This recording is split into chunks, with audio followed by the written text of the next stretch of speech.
So I can get started. One more person. There we go. My name is Adam Jesperson. I'm with the Montana Nonprofit Association, and joining me here today is our facilitator, Ethan Galani, the Chief Technology Officer with Microtech USA. This is part 2 of our deep dive into Microsoft 365 as a solution for your office, for work. For collaboration, for productivity, for efficiency. So last month, I should say, we covered kind of the basics of what it is, how to get it, all the great offerings that Microsoft has for nonprofits to be able to access Microsoft 365 literally for free if you have 10 people or less, and for a very deeply discounted price if you have more than 10 licenses. So I would encourage you, we're probably not going to cover that here today, but if you're still trying to figure out how do I get a hold of this, you can talk to us when we have our affinity group next week, or watch last month's session again, just to learn some of the basics. Today, we're going to dive a little bit deeper into some of the more collaborative aspects of 365 and do some demo, actually get in and get our hands dirty on how the product works and some of the different functionality. Hopefully, so you can get a better sense of how this can be used in your organization if you're using it, and if you're not, you'll want to. So I'm going to pass it over to Ethan. Thank you again for being here. Oh, also, before I go any further, I mentioned a minute ago that in addition to this tech town hall where we cover content areas and we have a facilitator come in and actually go through how to use something, we're going to support those with an affinity group Zoom call, which will be exactly 1 week from today. So it'll be the third Tuesday of every month instead of the second Tuesday. But that is a follow-up session. Again, they're all free. And those sessions are really your chance just to get on the line. I think hopefully we'll have Ethan at least for a month or two, and myself and anyone else who's interested, just to ask questions and talk about what's working and not working in your organization. Learn some tips and tools. So it's much less content heavy. It's open-ended. It's your chance to ask questions and get answers. If you register for that session, and there's a link to register for those sessions in the chat right now, that will put the recurring calendar invite into your calendar, so you can just every month hop on if you're interested, and we'll go from there. So you will get an email from me that says everything I just said about registering for those follow-up sessions. But if you would like to register for the affinity group calls, the ability to do that is in the chat right here. So without anything else, Ethan, thanks for being here with us today. Of course. Thank you so much, Adam. I really appreciate it. I had a lot of fun last month doing this. And this month, like you said, is going to piggyback off of everything that we had talked about last month, of kind of reviewing what Microsoft 365 Business is. And it's quite interesting because the whole point of 365 is to, excuse me, let's go slides. That's better. The whole point of 365 is to help us collaborate more and work more effectively. And the products are very interesting because it's not just Office, which we all know and love, creating Word documents and creating PowerPoints, etc. But it's all of the web services that come along with it to kind of automate a lot of the processes that we have and streamline some of the collaboration that we'd like to do. To jump right in, these are the 4 key areas of the 365 products. These include the creating ones, which are what we already all know. There's Word, Excel, PowerPoint, Publisher, and then the communication stuff, which is pretty much email. So Outlook, which is the email client that goes on your computer, and then Exchange, which is the email system, and then the collaboration items, which is really where we're going to spend most of our time. That's Teams, which has become super, super popular during the past year, during the pandemic. SharePoint, which is a web platform to host data and forms and processes. And then OneDrive, which is similar to Dropbox or Google Drive or some of the other competitors, or Box.com, where you can save those files. But what's really interesting is those 3 products, all in the collaboration part right there, everything is fully integrated. So when you post something in Teams, it shows on OneDrive and in SharePoint, and vice versa for all of the other ones. So they're all connected. And that's kind of the main reason to look at utilizing Microsoft Business 365. is that whole collaboration and connection between all of the applications. So you can just jump from seamlessly from one to the other and focus on your workflow and your work instead of trying to get things to work together. The security items we should also take a quick peek at are Intune. Intune is very key, and we talked about that quite a bit last month. Azure Information Protection, Defender, and then conditional access. Now, Intune, that is a mobile device management system. So what that does is it allows you to control the laptops that are using your 365 products, or control parts of your iPhone or your Android. So that way you can control where that data goes. Because many of us in nonprofits have compliance requirements like HIPAA. One more thing on HIPAA, by the way, is Microsoft 365, the whole environment is HIPAA compliant. And Microsoft will provide a copy of their BAA for anybody who needs it. Now, it's a blanket BAA. It's not something like, that is more traditional, like where I would sign one with a company or something like that. Instead, it's a blanket BAA, a business associates agreement, that is provided to all users of 365, saying that, how the management of those products are going to work, how the risk is handled and stuff like that. Now, moving on into Teams. So Teams is really where I want to spend most of our focus, because Teams has now become kind of like that hub of all of the information, all of the communication inside of an organization. Now, we all use email, and email, I guess, would be even considered traditional now, because everybody has email, right? We're sending emails all the time. But what's a little bit more a little bit newer, excuse me, is chatting. So some of us have already used Skype in the past, or Google Chat, inside of your Gmail and stuff like that. Teams does exactly that, but it takes it a few steps further. So Teams, you can chat with each other, you can make phone calls with each other, voice calls, have meetings, collaborate on documents together at the same time, or share data back and forth. And then we can also integrate various other applications. So if you're using Dropbox, and we can't stop using Dropbox, we can integrate Dropbox into your Microsoft environment, into Teams, into SharePoint, and make everything sync together. It also works with some other applications like Bitbucket, or if you have LinkedIn's, etc., SurveyMonkey, all of those other third-party applications. The Microsoft ecosystem is pretty open in that sense, where you can integrate all of these other things. So that's something that's really, really cool. Now, before we do a little bit of a demo, I want to go over some of the key basic, vocabulary of Teams and how it works. The main thing about Teams is, what is a team and what is a channel? A team is a group. It's a group of people. It could be a project, something like that. The way we use it here at Microtech is we have a team for internal Microtech stuff. We have a team called Microtech Clients. Then we have a team for Microtech Meetings. And then inside of each of those teams, we have channels. And channel is a subcategory. So that channel could be a specific topic. So for example, in our case, in our projects team, we have a channel for every project. And under the Microtech Meeting team, we have a channel for each month, so we can track each of the meetings that we have and any of the notes that we have in each of those meetings.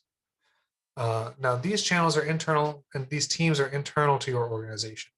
So they don't necessarily, anyone can be inside of as many teams as you want to be.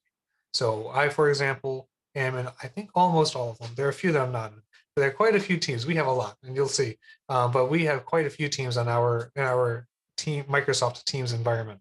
And so I'm in a lot of those, and we can control these.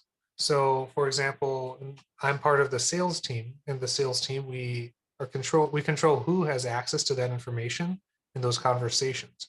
And that's especially important in the finance side, right? We don't want everybody accessing financial documents or HR documents or payroll information. That stuff has to stay secure.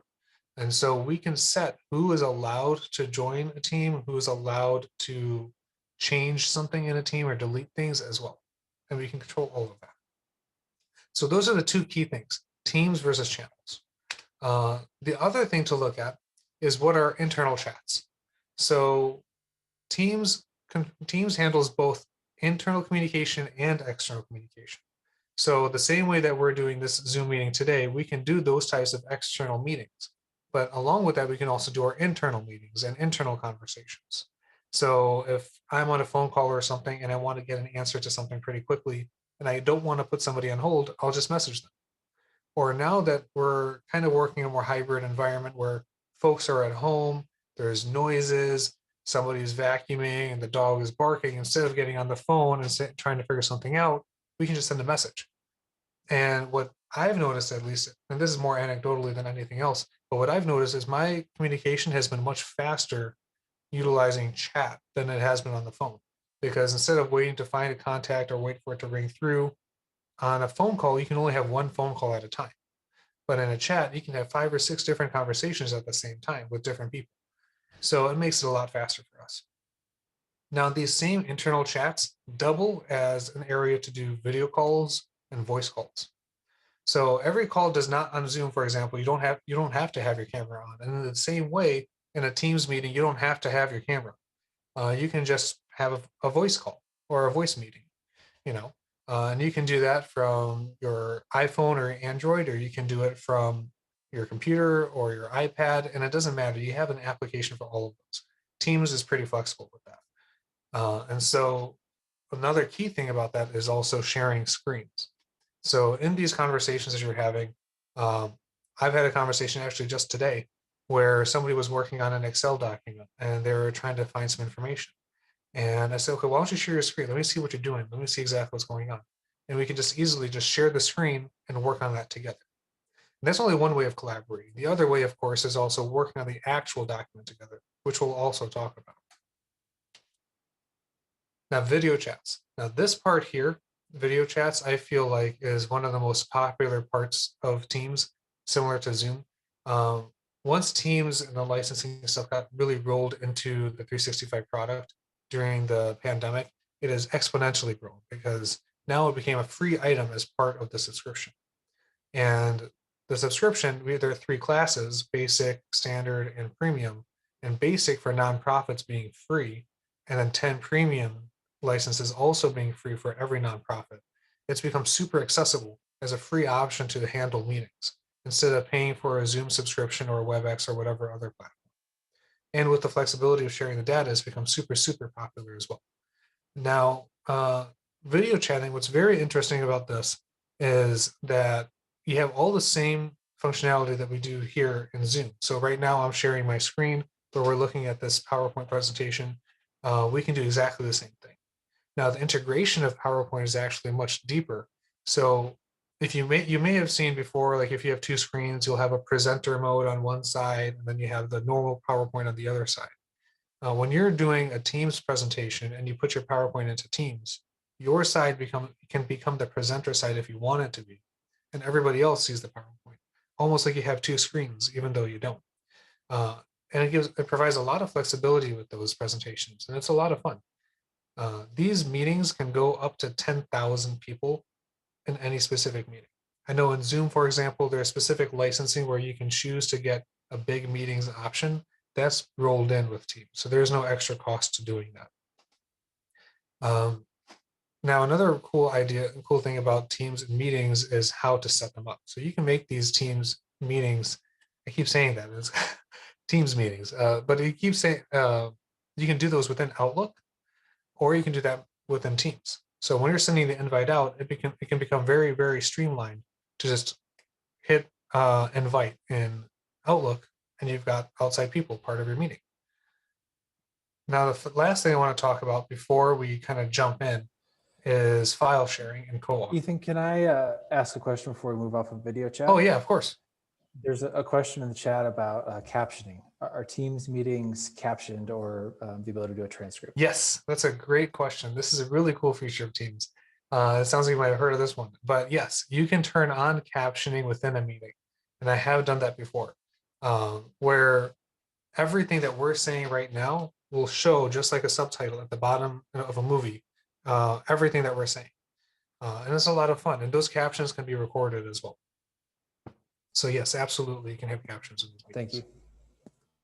Yeah, totally. Now, I'm not sure about languages. I've only used the English one, but I did see something about Teams meetings with other languages before. But yeah, it's a very, very handy tool. So you can mute the meeting and still know what's going on inside of the meeting. Or if somebody's talking like this in the meeting and you can't really understand what they're saying, you have those captions available as well. Now, moving on to file sharing. So file sharing is one of the key parts of Teams that makes it really a collaborative environment. What you can do is you can share files not just from your computer, not just from OneDrive, which is part of this whole 365 product, but you can share them from Dropbox, from Box.com, and from Google Drive as well. And you can just drag them in. We can also control who can edit and handle those files. Do you want to share it with a link? Do you want only specific folks to be able to open it? Those are options as well. And when you share those documents, you can either just let them look at it, or you can co-author. So co-authoring is pretty much the idea of working on that document right at the same time as somebody else. And it's much faster and collaborative than, emailing that Word document, calling them, say, hey, let me know when you're done working on it and send it back to me.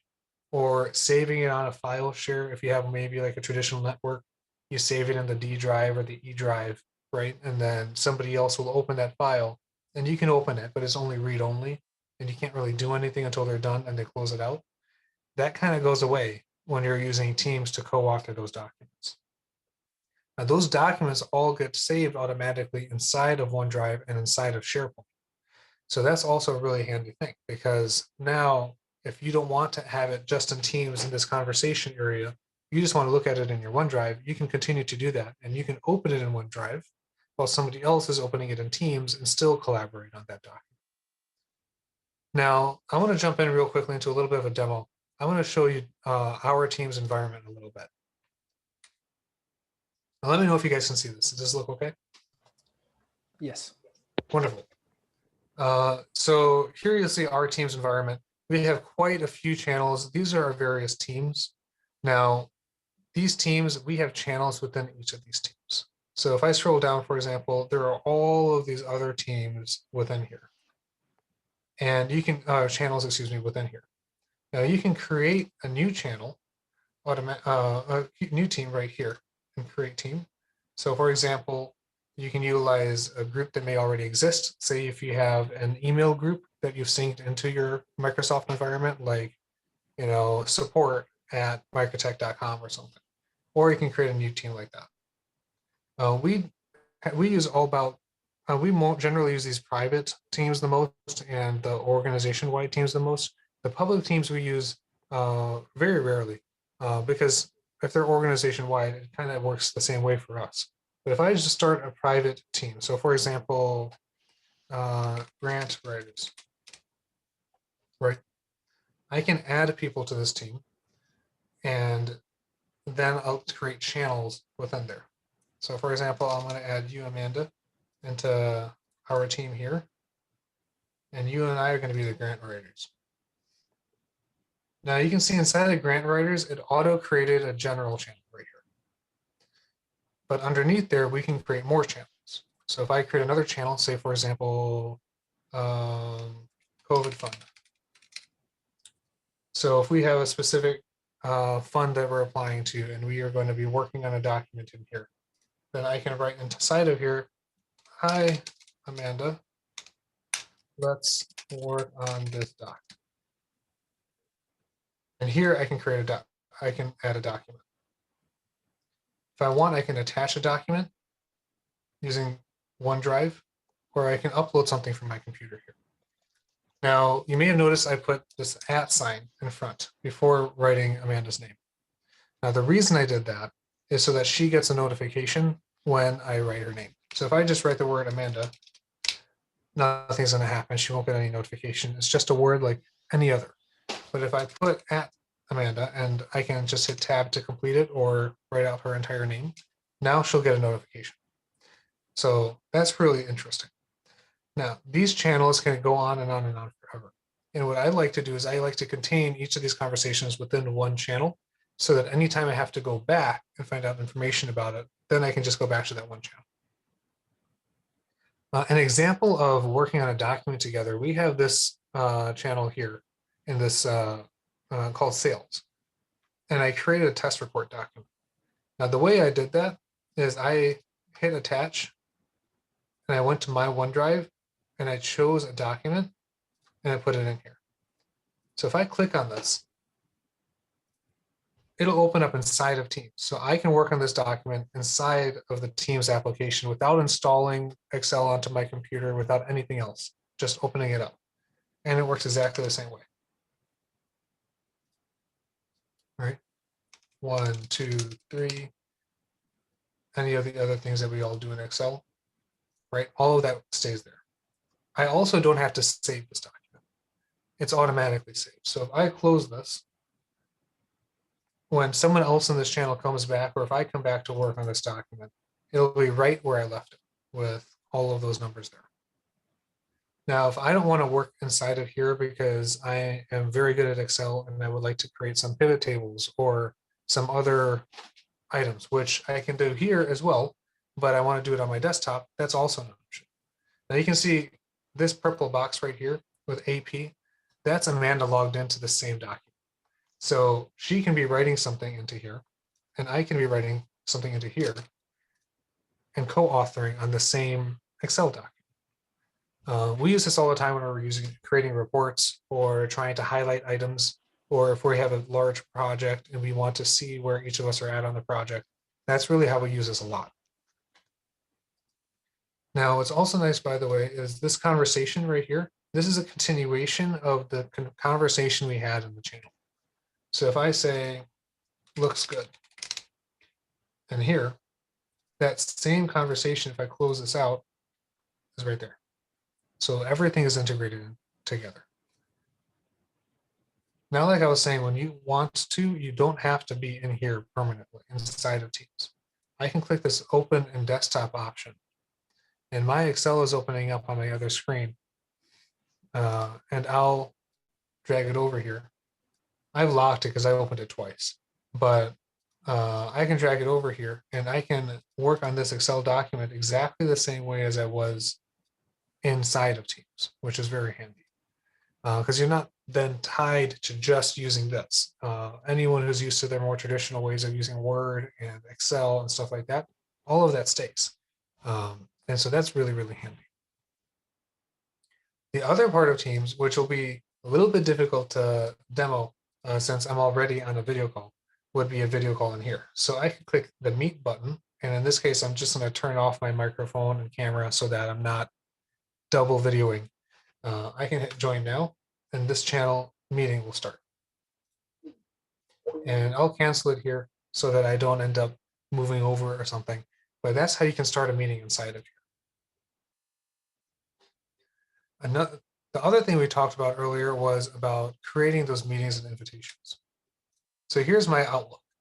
And part of the 365 product is everybody will get the latest version of Outlook and all the other Office applications on their computer.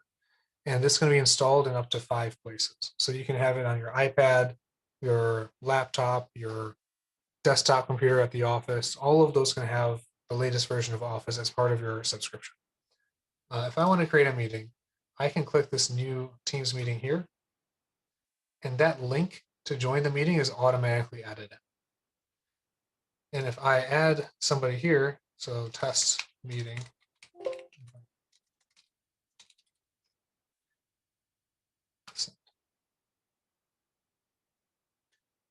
and I open that up there again, you'll see that link is there, and it says location is a Microsoft Teams meeting. So as soon as they click it, you can click this meeting link and join in. This is with or without the application on your computer. So you can open the meeting in the browser, or you can open it on the computer or on your iPhone. I see a question here about editing a document if it's open on your desktop and someone else is editing it in Teams. Yes, you can do that if you want to. Now, there's also an option to lock that document, which we do see happen because we don't want someone messing with our stuff while we're working on it. Now, this is specifically for documents that are shared. Okay, because if you have your document on your desktop, having Teams will not affect the data or files that you have on your desktop. It's not going to mess them up or something like that. It's only if you're sharing that document. If that document is shared into Teams or in SharePoint or in OneDrive with other people, they have access to it. Now, I'll open up this document that we were just talking about, this Excel document, real quick on my computer, and we'll look at it. So you can see here, now that I don't have it opened in two places, it is not saying this read-only thing here, right? Now, it says where it's located, and I can find the version history of this as well. But there is a way to also lock this document so that somebody else can't find it or excuse me, can't change it. And that's done while you're opening it. So if I go to Teams, I have open a browser, open a desktop, and that option I see the most inside of the SharePoint area. But yes, you can definitely lock it. I'm sorry, I'm having a little difficulty finding that button right now, but it's yes, 100%, you can lock it.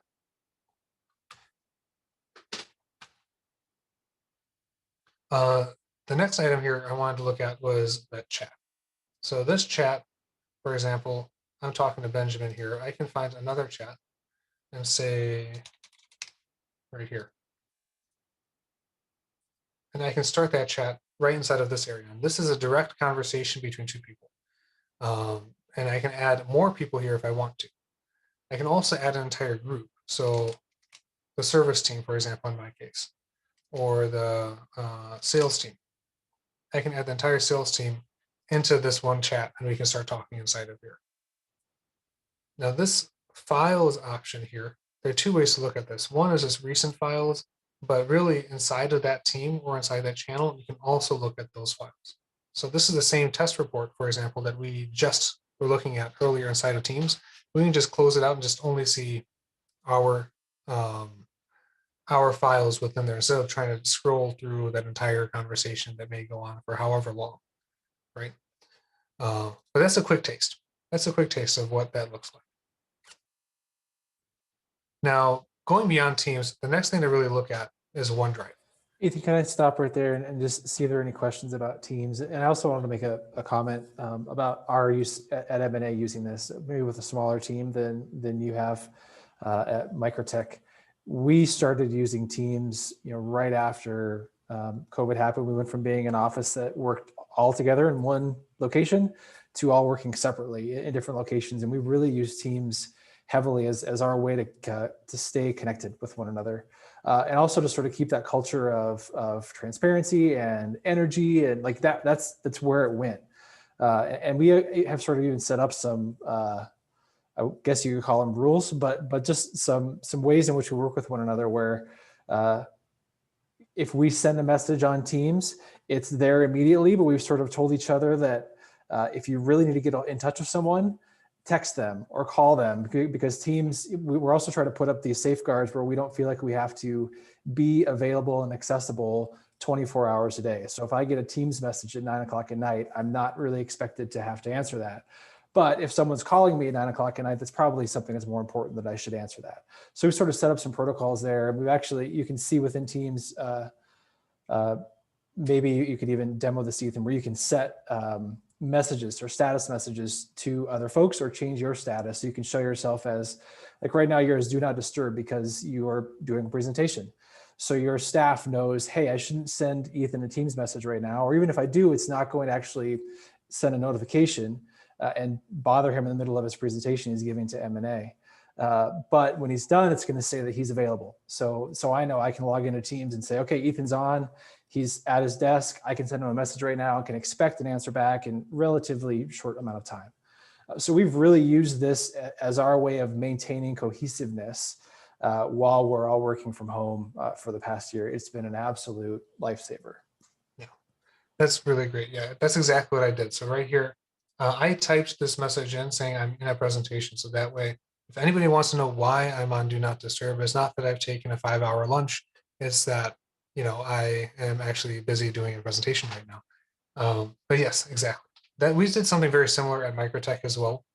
In our case, we switched to like an office-free environment in an effort to also, find savings in rent and other ways, and see if we could take technology and, make it work for us even more a few years ago. And so we haven't had an office in about 3 years. And this has really been our way to maintain our culture.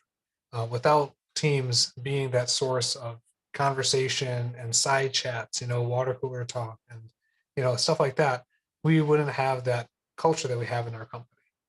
And speaking of culture, who does not like gifts, right? Let's send that penguin. So you have all of the fun gifts as well inside of Teams. So that's very, very handy. So Does anybody have any questions about Teams before we move on to OneDrive?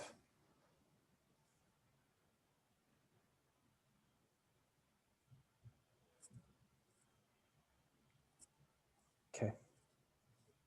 Feel free to put those in the chat. We will get back to them if need be. Absolutely. But definitely, the Teams video calls work very well. And so if you're happen to be paying for a Zoom subscription for certain purposes and you think you want to give this a try for a while and see if you can save some money, it's a good option. And it's absolutely free. So every nonprofit will get 10 premium licenses, which is, the whole product, and then unlimited pretty much basic licenses. I think it's capped at 300 or something, which I think covers the majority of nonprofits.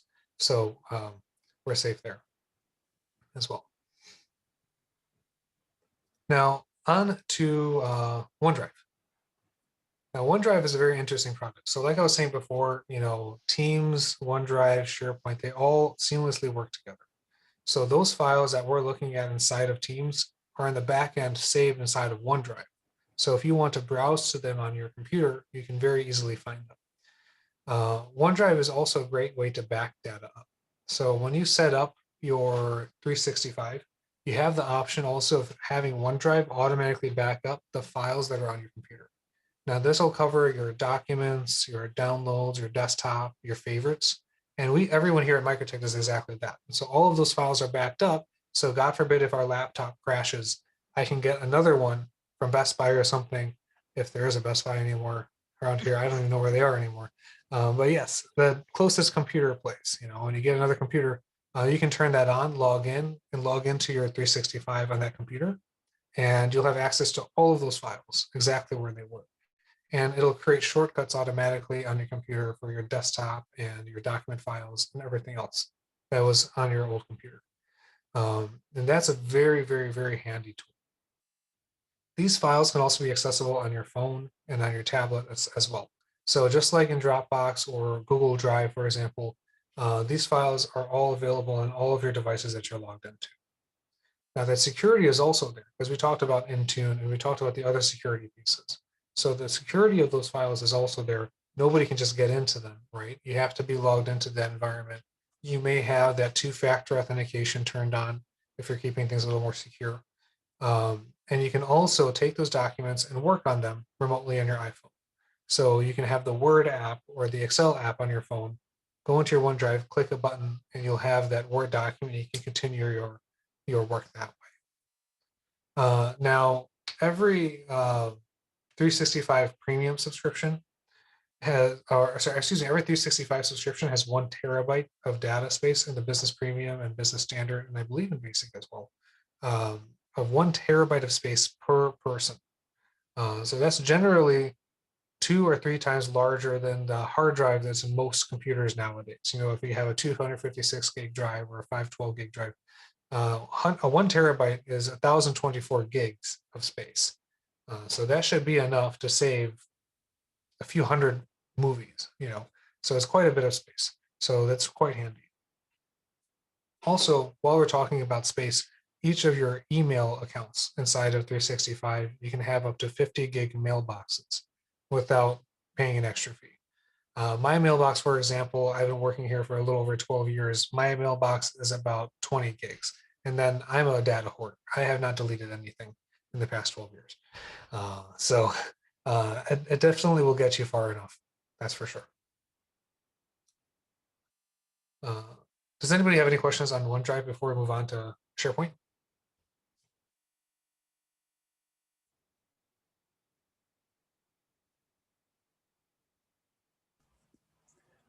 Not seeing any, Ethan. Great. All right. Well, SharePoint. Now, this is a very interesting product. So before OneDrive existed, before Teams even existed, there was SharePoint. And SharePoint is the underlying technology for all of these collaboration products. It handles the connections, the syncing, and the groups and the security of all of the files. We use SharePoint as our intranet. So anyone who wants to post something for everybody to look at, or all of our, HR policies, our manuals, they're all saved inside of SharePoint. And that SharePoint area is synced with our teams. So if I want to look at a specific file, I can look at it inside of SharePoint if I look inside of that team in SharePoint. And it auto creates these groups for you. It auto creates all of these folders for you. What's really nice about it is it's a web-based product, right? Instead of being Teams where you may have to install it, or OneDrive where you have to have that folder in place or something, SharePoint is fully online. What we use it also for is onboarding new staff.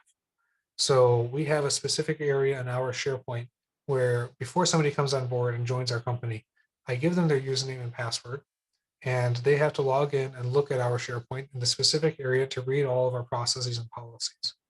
This outlines, our dress code and the culture and how we communicate and what our values and mission is. All of those items, they have to kind of review all of that stuff before they even walk in the door.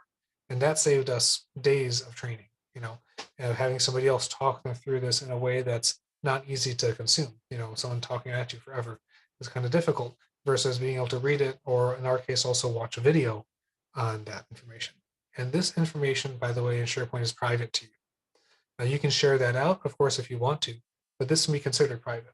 And nonprofits, what I see a lot of is that, SharePoint will be used for that intranet and stuff, but it'll also be used for boards.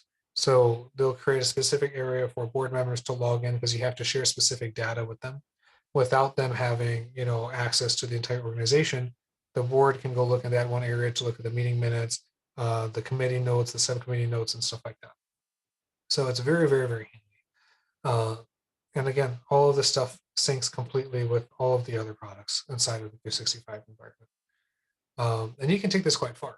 I've seen people take SharePoint very, very far, where we've automated processes like sales processes or document creation policies with SharePoint. People have made their careers out of SharePoint customization. So it's quite a product, and all of us can get it as part of our subscription. The other thing to talk about when it comes to 365 is security. But before we go there, does anybody have a question about SharePoint? Oh, here we go. Yep. The benefit of using SharePoint versus OneDrive. That's a great question. It's not a one or the other. It's more of a, which way do you like to access your files type of question. So those files, again, they're in Teams, they're in OneDrive, they're in SharePoint. But what I see SharePoint used most for is for those processes, or for that static information, and then you have to look at a file or something like that. So SharePoint, for example, as an intranet, or SharePoint as an internal website for a specific group, that's what I see it used most for. Also, any recordings you do in Teams, those are all synced and available in SharePoint as well. So that's what I see as the benefit of SharePoint. And then on OneDrive, what I really like about it is the accessibility. So those files are available to me just with a few finger clicks, on my iPhone, and I can work on a presentation, or I can work on a Word document directly through there. That's kind of the difference really between SharePoint and OneDrive. Is SharePoint is really that web world, and then OneDrive is really that file set. And Ethan, correct me if I'm wrong here too, but each individual user gets their own OneDrive. So things that you save into your OneDrive aren't necessarily automatically viewable by other people within your organization. I mean, it's just to you. So if you want to be able to collaborate on a document, or have something that is viewable by your whole board, or certain segments of your staff, it would need to be saved into SharePoint or into Teams, not necessarily just into OneDrive. That's a very good catch. The other thing also to look at is, I'll switch over to our team here, and you can see this files section. I can click this button, open in SharePoint, and this folder is really a SharePoint area. So this document section is inside of this folder called Microtech Sales inside of SharePoint that was automatically created as part of my process of creating that channel inside of Teams. And only those folks who are part of my Teams channel sales can access this data in here. So that's also very interesting. And you can go back and forth. So you can add a shortcut into your OneDrive. You can go to the channel and open up Teams, and then also sync it. Now this sync part, this is actually really handy. What I have is I have certain channels or certain sets of information in my SharePoint and my OneDrive synced to my computer. So I don't have to wait for, or look for a file. I can just click sync. Now copies of this is added to my OneDrive locally on my computer, and I can just always go back and look at it, and it'll sync back automatically into SharePoint and OneDrive. I see another question about the board members and 365 and able to access it. So there are two ways to do it. So if you have board members who you'd like to have access to a certain area of SharePoint, the way we do it is we create them basic accounts because they're free, and we can very significantly limit those accounts. So we take those accounts and limit them to only a specific channel or team inside of SharePoint or in Teams, so that if they wanted to, they can talk back and forth with us.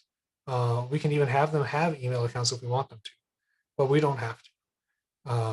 You can set them up just with an account inside of 365 with a basic license, and then they can access just that environment. And what's nice is also you control that password and that username.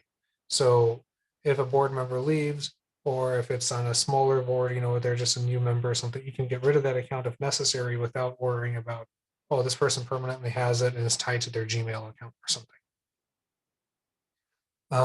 Comparing SharePoint and Dropbox, that's also a really good question, because Dropbox is also available on the web.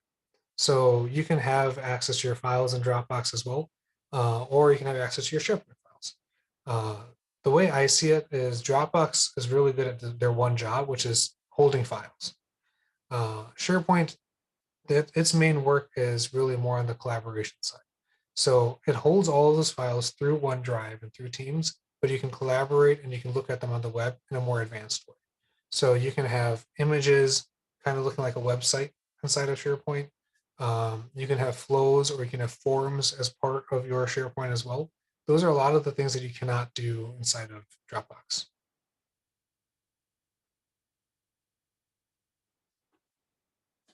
Are there any other questions about SharePoint? This SharePoint itself is a huge product, but I see, at least in the starting point, the main things that I see it used for before trying to customize anything is really for this reason here, is having that area to easily access the data on the web and control that access for outside folks, or members or boards or something like that. The next item I want to talk about is security. Because we're talking about all of this collaboration stuff. Now there's data in all sorts of places, right? We've got data, files, and Teams, and in SharePoint, and OneDrive, and stuff like that. We have to be able to control it. And I lightly talked about HIPAA and compliance a little bit. There are quite a few compliance items that we can add into here just as part of the subscription at no additional cost. And also that can be kind of easily implemented as well. Some of the main things just to highlight, one is called data loss protection, where we can control what types of items can be saved or sent. If anyone here has used encrypted email before, and a lot of insurance people use encrypted email, where you have to send an email link and they have to open it with a password for them to view it. We can automate that process. So say if somebody tries to email a social security number or a document, email an attachment with a social security number in it, it'll automatically be sent as an encrypted email, or we can set it to be blocked to not even be able to send that information. The other thing that's really handy inside of here is also the compliance manager, where you can look at your level of compliance and security. That's also really handy. This is really a slide that kind of highlights the status of cybersecurity in nonprofits today. Some of you may have heard of this in the news, but just last week, there was an announcement of a huge exploit available from Microsoft Exchange servers. Exchange is the on-site email server, which is quite different from the 365 environment we're talking about now. The 365 environment was not exploitable or anything. There's no issue with that at all. This was for systems that were in the office. So some of us may have those. That exploit allowed people to be able to access that server remotely without having username or password, just automatically, and hackers were able to access it. That's just one example of an exploit. Now, as everyone can imagine, having emails accessible to the world is a very, very scary thing. We send private emails all the time. Cyber threats are very, very real, and they're very, very scary because it puts us in a place where we can be liable for a lot of stuff. Nonprofits are also a huge cache of important data. Generally a nonprofit is a nonprofit, right? Because we're doing good work for the community, and we're working with communities or groups that are not able to get certain resources or don't have available opportunities and stuff like that. So in here, nonprofits are a very good source of secret information, SSNs, addresses, people's salary information, or other things like that. What abilities or disabilities someone may have, So nonprofits are a very good source for all of that information, and we need to be able to keep it secure. But generally, nonprofits also don't have as many resources to do that because of funding limitations, etc. Microsoft 365, the environment itself, has quite a few different security options to control for those. And we've covered a lot of these items last month as well. But this is kind of a light review of what's available on the security side. So the main thing is groups and user accounts. If you have on-site systems and servers, those accounts can be synced in so that you don't have to remember 2 passwords. And we can also control the password complexity. The other thing we can do is create groups. So like we were talking about in the teams where we have a sales group or a grant writing group, we can create those as well beyond teams for access to data, to email groups, etc., so that only the right people have the right access to the information. Threat protection, this is something that's part of Microsoft's solution, part of Windows Defender, but it kind of expands on that a little bit.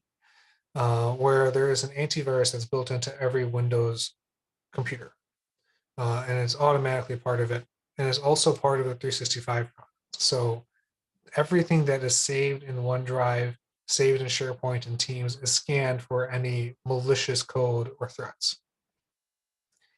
The information protection, what this is really kind of covering is, again, making sure the right people have access to the right thing, and that DLP or that coverage of all of those secure documents, and then security management. So beyond just having groups, seeing on an easy single web page, who has access to what, which is always the question.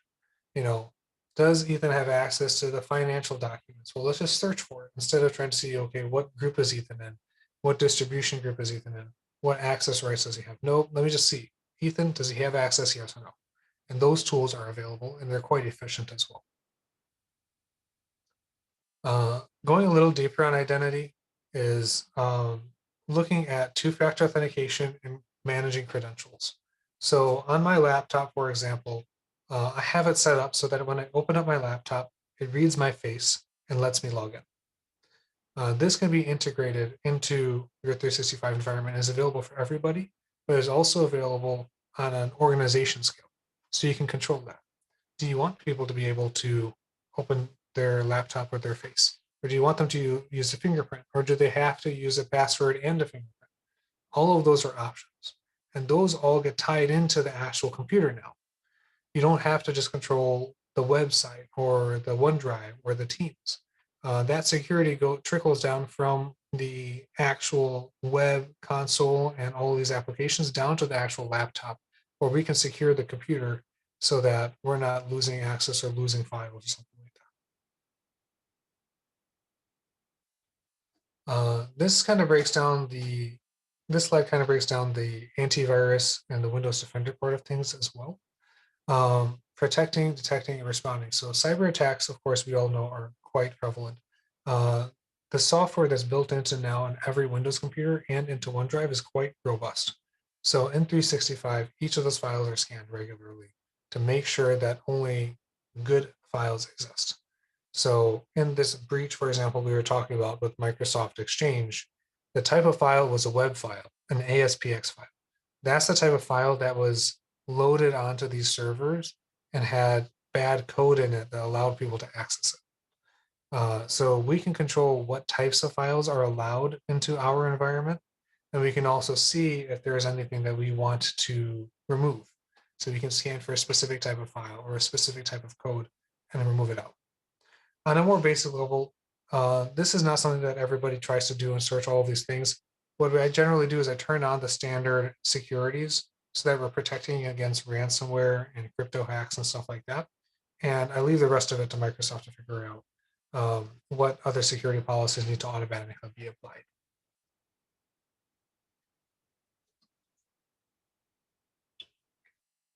Information protection, this is also something that's really similar to what we were talking about before, just a little bit more in depth.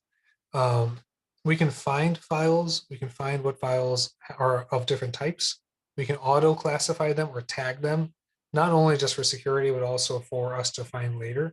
And then we can do the same thing. We can monitor and we can protect it. And it really applies across the board, because it used to just be, oh, it's only on my computer or only in my web application. But now across the entire organization, we can search those files and securities. And so in general, the security and intelligence available inside of this environment is quite robust, and all of the tools are available to us as nonprofits that are really also available to all of the big guys and the corporates. And instead of paying however much we're paying, for example, in Microtech, we have to pay about $20 per person per month to have the same product. It is available for $5 per person per month.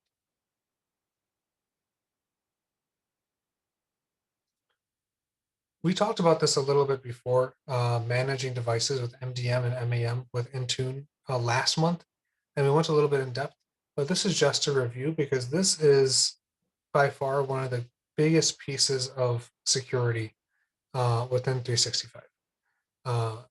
Intune is what allows us to handle remote devices that are part of our organization and handle apps that are not part of our organization. So for example, we don't buy phones for people, right? Some people do. We don't buy phones for people. So instead, we control what programs are work programs and how that data can move from that work program to another program. We don't allow, for example, for emails, Microtech emails, you can't forward it to your own Gmail account or copy it down. They have to be maintained inside of that Outlook or inside of that app. And the reason for that is because we deal with a lot of nonprofits who have a lot of compliance requirements, and we cannot afford to have that data leaked. So we have those securities in place. Now, by the way, for more information about setting this up, let me know. Please contact me. I can help any of you set up MDM or MAM or any of the other 365 products, because some of these will get quite in depth. You don't by any means have to implement any of these. These are just things that are available security-wise. Now, the last slide on security that I have here is really kind of a comprehensive slide of all of the products or parts that are available in the 365 environment as part of your subscription. And again, not all of these have to be implemented, or any of these for that matter have to be implemented. But what I see are a few key things that I wanted to point out that are the most common to set up. The first one right here is this Azure Active Directory. Now, this is the list of users and groups in your organization.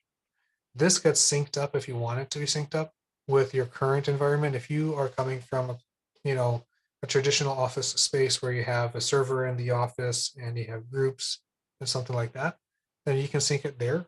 If you're coming from Google G Suite, you can also sync those into there from G Suite. So as part of the migration or integration of 365, you can sync in all of those groups as well. So you're not tied to just the groups that you create or from a traditional environment.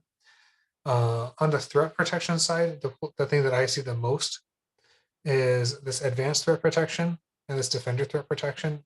This Office 365 advanced threat protection is like a second antivirus practically for all of the data that's in your 365 environment. And this defender advanced threat is an extension of the software that's already on everybody's Windows computer. The normal Windows Defender that everybody has, this takes it another step further. And I see those two used the most. Under information protection, the one that I see used the most is right here, this data loss prevention. And I know I've mentioned it quite a few times now, that, and then Microsoft Intune for the device management. And then on the security management side, this Office 365 Security Center is the go-to place to find out where everyone's files or who has access to what. All of that information is located. Does anybody have questions about the security inside of 365?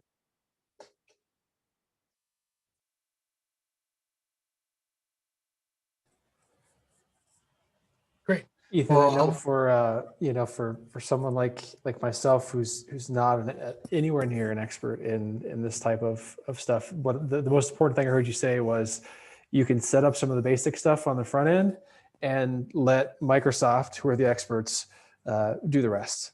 So they're on top of it, and that's super comforting to know, because there's a lot out there and it can get confusing pretty fast. So that's a benefit that you can leave some of the heavy lifting to them. absolutely. And they're a huge organization, and it's in their interest to protect this data. They have a blanket HIPAA business associates agreement for all tenants of 365. So for example, with Zoom, I know you can get one. You have to send an email to them, and you work with your account manager, and they'll also help you get a BAA in place. But it's so easy with Teams. I also see Teams used, for example, for telemedicine a lot. Um, a lot of our customers, they'll use that for therapy appointments. You can't do everything right out when you're not in person, but at least therapy can be done online, or like sessions or something like that, where you can communicate with your clients, or you can communicate with your participants. So taking next steps, the next steps here are quite clear, but there are two links at the very bottom that I want everyone to take a quick peek at. The first one is m2sa.com/365. So if anybody's interested in getting some help or wants to learn more about how to set up their 365 environment or security or SharePoint or any of these other items, if you go to that link, m2sa.com/365, it'll take you directly to my calendar, and it'll book a time where we're available and send you a link to a meeting. So a very quick way to get things rolling right away in an easy way. The other link is this one, nonprofit.microsoft.com. One of the roadblocks that stops folks like me from getting nonprofit pricing is we have to be eligible, and you have to prove your eligibility. It's a pretty simple process, but it is a process, though, that folks have to go through. So I'll open that page up real quickly. Here it is. This is the nonprofit Microsoft.com website. The first thing to do if you want to sign up to be eligible is to click this register now button. And here you put in your name, your organization's name, etc., and you continue through. And when you're continuing through, it'll ask you for your EIN, and it'll ask you for your mission statement as part of the proof that you are indeed a nonprofit who is doing good for the community. Those are the two key things that you need. Once you do that, then your eligibility will be reviewed in the background, and I see it going as fast as overnight and sometimes within even minutes. But they say it takes up to a week. I have yet to see it take that long. But yeah, so this sign up process, this gets you eligible, and you create that tenant environment. From there, folks like me and other IT providers can go even further and set up all of the necessary licensing and or environment and migrate data and do all of those other things.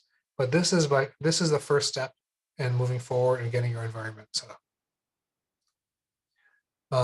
So yes, if anybody needs any support or any help in any way to get this environment, or if you're interested in learning more about it, or moving from Google or moving from Rackspace or somewhere else, or maybe a traditional environment into here, just let me know and we can connect and get that set up.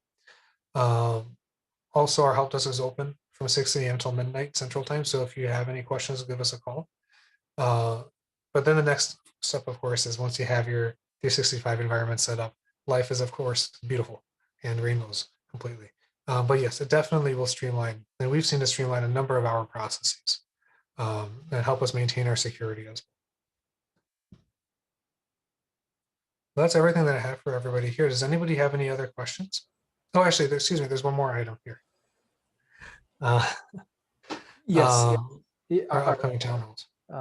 Thanks, Ethan. And so this is just another reminder that next week at this exact same time, next Tuesday, we're going to gather, and it's your time. It's your time to talk about experiences you've had with Office or Microsoft 365. Talk about how do I get started, or if you are started, how do I implement this, or how do I make sure that I'm secure? So it's going to be your time to talk about whatever you want to talk about. We'll provide some questions at the outset just to spur some conversation. But with the recording for this town hall, you will receive a link to register for that series. Get it on your calendar, then you'll have it. And again, that's your chance to really implement and dig in on some of the stuff that Ethan has so generously talked to us about these last two months. Absolutely. Yeah. And if there are any questions, we've got a couple minutes. If you have any questions about whatever Ethan talked about today.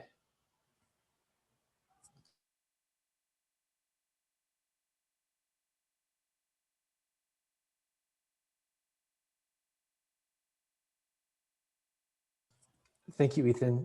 Thank you, Amanda. Thanks for your time and for offering your expertise. Fantastic, great stuff. And hopefully now, folks, if you haven't used Office or I keep saying Office 365, you haven't used Microsoft 365, it's world-class technology for no cost or low cost. So definitely give it a consideration. Yes. Thank you, everybody. I hope this was helpful. And of course, if you have any questions or anything, I'll see you in the upcoming town hall in the upcoming town hall, or just send us a message or on that link, mtsa.com/365. Perfect. Thank you all. Thank you, Ethan. Thank you, Amanda.